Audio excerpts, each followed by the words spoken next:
नमस्कार. श्री स्वामी समर्थ सर्वांना. 2025मध्ये चैत्र पौर्णिमा 12 एप्रिल शनिवार या दिवशी आहे.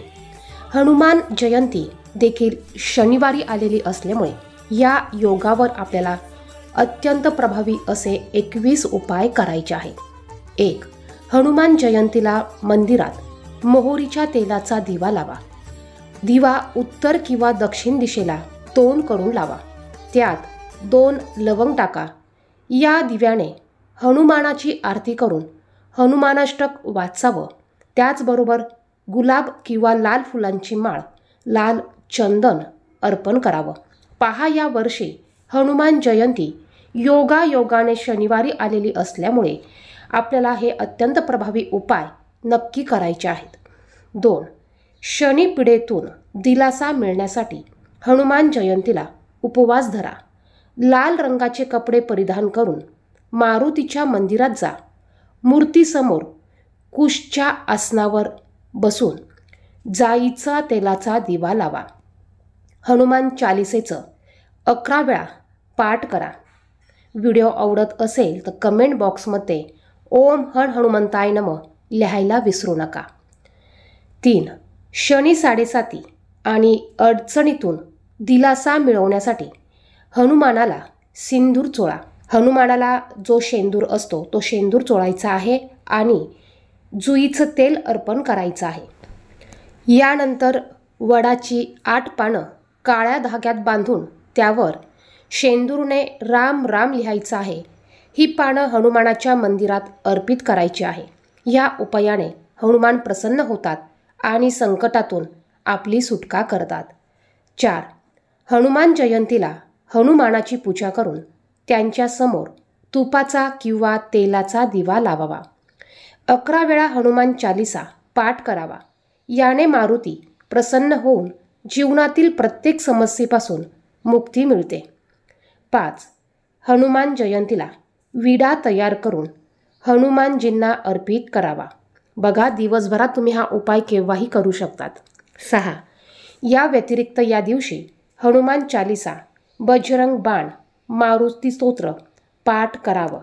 घरात केलं तरी चालेल, मारुतीच्या मंदिरात जाऊन केलं तरी चालेल. 7. धनहानीपासून वाचण्यासाठी हनुमान जयंतीच्या दिवशी 11 पिंपळाची पाने घेऊन त्यावर श्रीराम नाव लिहावे. हे पान हनुमानाला अर्पित करावे. या उपायाने धनासंबंधी समस्या सुटतात आणि मनोकामना पूर्ण होतात. 8. हनुमान जयंतीला मारुतीला गुलाबाच्या फुलांची माळ अर्पित करावी. हनुमानाला प्रसन्न करून त्यांची कृपाप्राप्तीसाठी हा उपाय सर्वात सोपा असल्याचं म्हटलं गेलं आहे. उपाय आपण सर्वजण करू शकतात. 9. धनहानीपासून वाचण्यासाठी हनुमान जयंतीच्या दिवशी 11 पिंपळाची पाने घेऊन त्यावर श्रीराम नाव लिहावे. हे पान हनुमानाला अर्पित करावे. या उपायाने धनासंबंधी समस्या सुटतात आणि आपल्या मनोकामना पूर्ण होतात. 10. पौर्णिमेच्या दिवशी एखाद्या हनुमानाच्या मंदिरात हनुमानाच्या समोर चमेलीच्या तेलाचा दिवा लावावा आणि हनुमान चालिसाचा पाठ करावा. 11. प्रत्येक पौर्णिमेच्या दिवशी सकाळी मुख्य दरवाजावर आंब्याच्या पानांनी तयार केलेलं तोरण लावल्याने घरातील वातावरणात शुभता येते. त्यामुळे पौर्णिमेच्या दिवशी, हनुमान जयंतीच्या दिवशी आपण आंब्याच्या पानांचं तोरण आपल्या मुख्य दरवाजाला आवर्जून लावावं. पौर्णिमेच्या दिवशी एखाद्या शिव मंदिरात रात्री जाऊन शिवलिंगाजवळ दिवा लावावा आणि ओम रुद्राय नमः या मंत्राचा जप करावा. 13. आर्थिक अडचणींपासून मुक्ती मिळण्यासाठी हनुमान चालिसाचे पठण केल्याने व्यक्तीला आर्थिक त्रासातून मुक्तता मिळते. जर तुम्हाला कर्जामुळे त्रास होत असेल तर दररोज हनुमान चालिसाचे पठण करावे. असे केल्याने आपली आर्थिक स्थिती सुधारण्यास प्रारंभ होतो. 14. हनुमान चालिसाचा पाठ केल्याने व्यक्तीचा आत्मविश्वास वाढतो. जर तुम्हाला तुमचा आत्मविश्वास वाढवायचा असेल तर प्रत्येक काम करताना संकोच असेल तर हनुमान चालिसाचा जप केल्यास फायदा होतो. 15.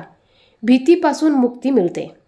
दररोज हनुमान चालिसाचे पाठ केल्याने भीतीपासून मुक्ती मिळते. आयुष्यात बऱ्याच वेळा एखाद्या व्यक्तीला अगदी छोट्या छोट्या गोष्टींपासून भीती वाटू लागते. हनुमान चालिसाचे पठण केल्याने कशाचीही भीती वाटत नाही.